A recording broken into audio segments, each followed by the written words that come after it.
Betty Cooper sat in her recliner, the evening news murmuring until one sentence stopped her cold. An anonymous donor has eliminated every school lunch debt across the entire county.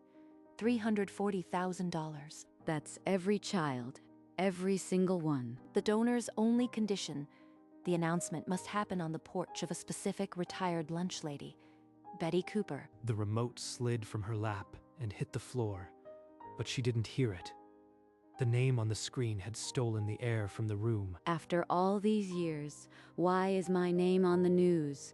The doorbell rang. Betty did not move. It rang again, sharper, more insistent. She pushed herself up, her knees protesting, and walked toward the door, her heart thudding. Through the glass, camera lights blazed like a judgment on her porch. 22 years earlier, Betty Cooper worked the lunch line at Oakdale Elementary. Just as she had for a decade, she knew every child's face, but one boy caught her eye. A thin, quiet child who always came last. His account showed -$80. The screen flashed red. All he could get was a cold cheese sandwich. This child is going hungry while there's food right here. Number. That afternoon, when the boy slid his tray forward, Betty did something she'd never done before. Go on, baby. Looks like the system says you're clear today. But my account. Don't you worry about that. Today's on me. She pressed a button. The charge vanished from the screen, and she slid a full hot tray across the counter. One meal won't fix anything, but it's a start. The next day, Betty did it again, and the day after that. Each time, the register showed a zero balance for the boy she now knew as Christopher. The system says, this child is a number in the red. I say he's a growing boy who needs lunch. Thank you, ma'am. Over the weeks, Betty learned Christopher lived with his grandmother, who scraped by on a fixed income and couldn't pay the debt. Let them dock my check. I've been hungry before. I won't let a child feel that shame. By spring, the cafeteria's ledger was off by over $600, nearly all of it from Christopher's line. Betty saw the assistant principal standing near the kitchen door more often, arms crossed, watching the line. They're looking for the leak, but if I stop now, he goes back to a cold sandwich. The weight of the secret pressed on her chest every morning, but when Christopher slid through the line, she always made the same choice. She knew the numbers would catch up. She just didn't know when. The morning it all came to a head, Mr. Thompson summoned her to his office without explanation. Mrs. Cooper, these register logs show you've been giving away hot meals to a student for months. Yes, sir, that's correct. This is theft. I am issuing a formal written warning. Sign it. Employee warning. Betty Cooper. Unauthorized meal disbursement. The theft of district resources. Consequence, possible termination. She took the pen and signed her name, her hand steady. One more violation and you will be terminated. Do you understand? He can threaten all he wants. That boy is eating hot food today, and every day I'm standing here. By 2 o'clock, she was back behind the register. Christopher in line, and she did it again. She never stopped. She retired in 2019, packing her apron, the warning still in her file, and the secret still in her heart. 22 years of silence crashed into this moment. The remote on the floor, the news still murmuring behind her. The donor, a successful logistics company owner, says he never forgot the cafeteria worker who fed him when his account was empty. Christopher. Lord, it's Christopher. The doorbell screamed through the house, sharper this time. Impossible to ignore. Her hand found the deadbolt, trembling. He bought every debt in the county, and he came to my porch. Why? Through the glass, she could see the news trucks, the cameras, the silhouette of a man holding something. She unlocked the door. The click echoed like a starter pistol. One breath, Betty. You fed him when it could have cost your job. Now see what he did. She pulled the door open, and the camera lights swallowed her whole. The porch lights hit her like a stage, and before she could blink, a microphone was in her face. Mrs. Cooper, the anonymous donor, specifically requested that this announcement be made on your porch. Do you know why? Betty's mouth opened, but no words came. She knew exactly why. She just couldn't believe it. He says you changed his life as a child, that you fed him when his account was empty. And then the cameras parted, and a man stepped forward, mid-30s, gray suit, holding something. Hello, Miss Betty. It's been a long time. Christopher, all this. You did all this? He looked down at the object in his hands, an old scratched cafeteria tray, held like an offering. You gave me a hot meal every day for 5 years when I couldn't pay. I never forgot. On the porch, under the lights, the tray caught the glare, a relic of the lunch line that had started it all. But Christopher wasn't finished. He set the tray aside and reached into his jacket, his expression turning serious. I have something else. Something the school gave you a long time ago. He brought out a dark wood frame. Behind the glass, the original 2007 warning, crisp and damning. That paper. I haven't seen it in years. How did he get it? I filed a records request. I wanted to see what they wrote about you. Betty took the frame. Her hands shook as she recognized her own steady signature at the bottom. They called it theft. I signed it and went right back to the line. That's not what I see when I read it. Look closer. She tilted the frame toward the porch light, her eyes searching the document for whatever he meant. At the very bottom, a new edition caught the light, a brass plate. Betty's gaze dropped to the bottom of the frame, where a brass plate gleamed under the porch light. Evidence of character. She lifted her head, searching Christopher's face. He nodded, his eyes damp. The school called it theft. I call it proof of the woman who saved me. For 5 years, you fed me when no one else would. You signed that warning, and then you went right back to the line. That's character. He told her about his logistics company, how the memory of her kindness pushed him through the hardest days. He'd kept the warning on his desk for years. I kept the tray, too. This is the same one you handed me the first time you misclicked the register. You held on to all of it. Every piece. Because you taught me that feeding a child isn't charity, it's responsibility. They tried to shame me, and he turned it into a monument. The news cameras caught the moment, but the real story was sealed in that frame, a written warning reframed as a badge of honor. I never expected anything in return. I couldn't watch a child go hungry, that's all. That's what makes it so powerful. You didn't do it for a reward. You just did what was right. The porch fell silent for a moment. Christopher took a breath, his tone shifting from warmth to something more solemn. I paid off the debt under one condition, that the district honor you publicly. But I want more. I want you to serve the first tray at the debt-free celebration lunch on camera. Me? Behind the register again? She looked down at the frame, then at the tray still in his hands, the past and present colliding. In your old apron and hairnet. If you want, I want every child to see the woman who fed me when the system wouldn't. He's asking me to step back into the line. But this time, the whole world is watching. I don't know if I'm ready. I need a minute. This is a lot. I never thought I'd be in front of cameras. The porch grew quiet. Betty looked from Christopher to the tray, then down at the framed warning. She pressed her lips together, thinking, If I do this, I am wearing my old apron and hairnet, not some fancy outfit. I'll serve the way I always did. That's exactly what I was hoping. The kids will see the real you. She nodded just once. The cameras caught the small gesture, but the weight of it was enormous. That night, the news segment aired.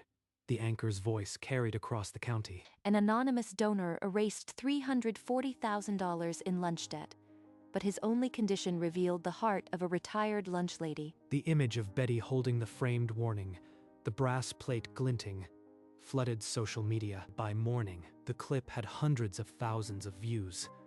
The county was buzzing. I just wanted to feed one boy. Now the whole world knows my name. Lord, help me. The celebration was set for Friday. Betty insisted on her hairnet and apron. She was going back to the lunch line. The morning of the celebration, Betty pulled a cardboard box from the back of her closet. Inside, folded with care, lay her old apron and hairnet, untouched since the day she retired. They just want the lunch lady, not some hero. Can I still do this? Her phone buzzed. Christopher's name lit the screen. Hi, baby. Just trying to remember how to button an apron. Miss Betty, you don't have to impress anyone. Just be yourself. That's all I ever needed. I know. I am just afraid they'll see the warning and not the reason behind it. They will. Because I'll be right there, holding the tray you gave me when I had nothing. She pulled the hairnet over her gray Bantu knots, studying the woman in the mirror. The same hands, the same heart. Only this time, the cameras would be watching. She arrived at Oakdale Elementary, just as the morning sun hit the cafeteria windows. The cafeteria hummed with students, teachers, and television crews. Banners everywhere. Debt-free lunch for all. In the kitchen, away from the noise, Betty slipped on her apron and adjusted her hairnet. She caught her reflection in the stainless steel. Same hands that used to sneak extra rolls onto trays. Now everyone's watching them. She pushed through the swinging doors and took her place behind the register. The room fell silent. 200 children, and every single one of them debt-free. Because of him. Her eyes found Christopher near the front of the line. He wore the same gray suit, holding the same scratched tray. Ready, Miss Betty? She nodded, her hand hovering over the register keys just like the old days. The past and present pressed together in that single moment. The cameras focused. The children leaned forward. Christopher slid the tray across the counter, the same scratched surface from decades ago. Their eyes met. Betty's hand hovered over the key. She knew exactly which button to press. She pressed it. The register beeped, and the screen flashed. $0, 0 cents. Looks like your account's clear, baby. Christopher didn't move. His eyes glistened, but he didn't break the gaze, just like when he was a boy. The cafeteria dropped into complete silence. Not a fork, not a whisper. 200 children holding their breath. Then the room erupted. Cheering, clapping, the sound of 200 children celebrating a lunch line that had finally become fair. The news crews zoomed in, every lens trained on the register and the two people behind it, for the world to see. Christopher reached across the counter, and Betty pulled him into a hug, the old tray pressed between them like a bridge across 2 decades. On camera, the misclick that once risked her job became the symbol of a debt-free future, and proof that a small kindness can echo across years. Within hours, the clip of Betty pressing 0 was uploaded. Shares and likes exploded. The view counter climbed. 1,000, 10,000, 50,000. Relentless. They're watching me press a button. That's all I did. Press a button. By evening, number Debt-Free Lunch Lady was trending locally. Every station wanted a follow-up. The image of an old woman in a hairnet, hugging a man in a suit across a cafeteria tray. It was unshakable. My phone won't stop buzzing. Is this what famous feels like? News choppers filmed Oakdale Elementary from above. The cafeteria was now the most famous lunch line in the state. The clip jumped from local news to national networks. The weekend anchors couldn't stop replaying it. They want to interview me tomorrow. Me, a retired lunch lady. Lord, give me strength. But the video had only just begun its journey. The real explosion was still ahead. In 3 days, the video rocketed past 40 million views. Every hour brought a new million. National networks ran the clip in prime time. The framed warning, the brass plate shining, became a global symbol. They're calling it evidence of character, that warning I hid in a drawer. Morning shows booked her. She sat on a couch in her robe, the interview live from her living room. Mrs. Cooper, how does it feel to be called a hero? I am no hero. I just couldn't let a child go hungry. Anyone would have done the same. Christopher's logistics company saw a flood of support. His story of paying back a lunch debt inspired donations across the state. Her phone buzzed with interview requests. Letters from strangers, and a handwritten note from a little girl who said she wanted to be a lunch lady. My quiet life is gone. But maybe that's okay if it means no child ever sees a red balance again. The public pressure was now deafening. Everyone asked the same question. What would the school district do to honor her? The school board called an emergency meeting. Every seat was full, with 40 million views behind her. Betty Cooper was no longer just a retired lunch lady. All in favor of renaming the Oakdale Elementary Cafeteria in honor of Betty Cooper. Hands rose around the table. Not one person abstained. The motion passed. The Betty Cooper cafeteria would be official before the school year ended. Thompson glanced down at the framed warning he had once signed, now a national symbol. Even he couldn't argue with evidence of character. The district released a statement. Mrs. Cooper's kindness changed lives. Her name will grace our halls. The date was set for a public ceremony. Betty would be there, in her apron and hairnet. All that remained was the moment when the sign would be unveiled and her name would be permanent. The morning of the unveiling, the schoolyard filled with hundreds, students, parents, and half the cameras in the county. Betty arrived with Christopher beside her, still wearing her apron and hairnet, the framed warning clutched against her chest. A school official pulled the rope, and the white sheet dropped, revealing shining letters, Betty Cooper Cafeteria. The crowd erupted in applause, but Betty didn't hear it. She was staring at her name, carved into the building where she'd once been reprimanded. They called me a thief in that room. Now it wears my name. She turned to the microphone, her voice trembling but clear. I was just doing my job, but I am glad my job mattered. She taught me that a single kindness can change a life.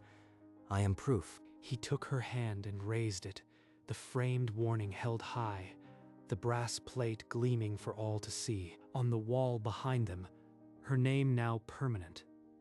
On the paper, in her hands, her character finally proved. Later that week, Betty returned to a living room brimming with flowers and thank you cards. She hung the framed warning on the wall beside the window, where the morning light would catch the brass plate. The old cafeteria tray rested on a shelf below it, a quiet reminder of the day it all started. One button every day for that boy, and it came back to me like a river. She traced the engraving with her finger, evidence of character. Then she sat in her recliner, not to watch the news, but to be still. Her phone had stopped buzzing. The cameras were gone. No more headlines, just this quiet, and that's all I ever wanted. She looked at the framed warning one more time, the brass plate catching the afternoon sun, and she smiled. A simple, peaceful smile. Inside the Betty Cooper cafeteria, the lunch line stretched with children, their trays clattering, their laughter filling the room. A new brass plaque hung on the wall, telling the story of the woman who had fed a boy when the system wouldn't. Near the front, a little girl's turn came. The register beeped, negative balance. The cashier glanced at the screen, then at the plaque. She smiled. She pressed a button. The screen cleared. $0. She waved the girl through, no words needed. The girl's eyes went wide with relief, a small, silent echo of a misclick that had once risked a job, now just the way things were done. No red balances. No cold sandwiches. Just children eating, because one woman refused to look away. The plaque caught the light, the name Betty Cooper, shining above a simple truth. Evidence of character. And in the lunch line, a new generation learned that kindness isn't a policy. It's a choice. And with that final image, the story of Betty Cooper came to a quiet close. But in the Betty Cooper cafeteria, the doors never truly close. Over 500 students walk through that line every single day, their trays full and their accounts clear. No red balances flash on the register anymore. On the wall, a polished plaque tells the story of a lunch lady who broke the rules to feed a hungry boy, and beneath it, on a separate frame, a brass plate holds 3 simple words, evidence of character. It became the school's unofficial motto, the district's guiding promise, a reminder for every person who walked through those doors, all because Betty Cooper pressed a button she wasn't supposed to press every day for 5 years, and that button echoes still. The Betty Cooper cafeteria still serves over 500 students every single day, debt-free. Her story lives on in every child who never sees a red balance on the register. In the quiet of her living room, Betty Cooper is at peace. She never sought fame, only fairness. Her kindness started with a single misclick and rippled across decades. Christopher built a company, but he never forgot the lunch lady who fed him. Together, they proved that a small act can erase not just debt, but shame. The framed warning now hangs as a testament to character over compliance. Thank you for witnessing this story of quiet courage. May her example inspire us to feed every hungry child, one tray at a time. Before you go, make sure to subscribe and turn on the notification bell so you never miss a story that matters. Every week, we bring you real stories of quiet heroes who changed lives with a single, brave choice. If Betty's story moved you, share this video with someone who needs to see it today. Drop a comment below. Who is your Betty Cooper? That person who fed you when you were hungry, in any sense of the word. We read every single one, and your stories keep this community going. If you want to see more like this, hit like and subscribe. It helps more than you know. Thank you for being part of this story. Thank you for watching. Until next time, stay kind, stay generous, and never underestimate the power of a small, consistent act of love. From all of us, goodbye and take care. We'll see you in the next story.